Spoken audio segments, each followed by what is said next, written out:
মাননীয় সদস্য, বিলটি তো এনেছেন ডাক টেলিযোগাযোগ মন্ত্রী মাহবুব আনাম সাহেব। আপনি স্বরাষ্ট্রমন্ত্রীকে ধন্যবাদ দিচ্ছেন।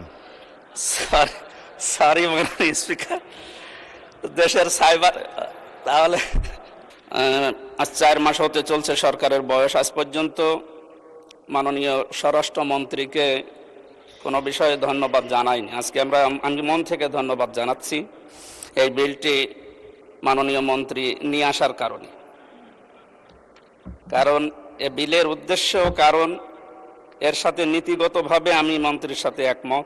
মাননীয় সদস্য, বিলটি তো এনেছেন ডাক টেলিযোগাযোগ মন্ত্রী মাহবুব আনাম সাহেব। আপনি স্বরাষ্ট্রমন্ত্রীকে ধন্যবাদ দিচ্ছেন। সরি মাননীয় স্পিকার, দেশের সাইবার তাহলে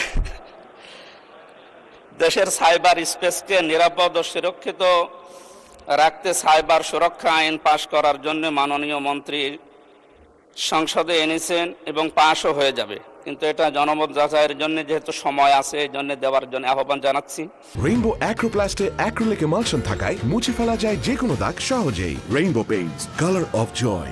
এখানে কোরআন হাদিসের যে বিষয়গুলো এই সাইবারের বিষয়ে আমরা পেয়েছি, তার ভিতরে সূরা নিসার 149 নম্বর আয়াতে আল্লাহ রাব্বুল আলামিন এ বিষয়ে বিস্তারিত ব্যাখ্যা দিয়েছেন। ইন তুবদু খায়রান আও তুখফুহু আও তাফু আন সুইন ফাইনাল্লাহা কানা আফুওয়ান কাদিরা।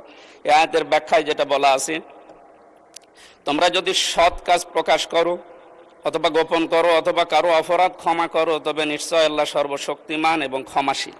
এই আয়াতের ব্যাখ্যার দ্বারা বোঝা যায় বাংলাদেশে আমরা এর আগে মাননীয় সংসদ সদস্যদের মাধ্যমে যেটা শুনলাম, সাইবারের দ্বারা অ্যাটাক যে বিষয়গুলো সবচাইতে বেশি হয়, সেখানে রাজনৈতিক ব্যক্তিবর্গের নামই বেশি আসে।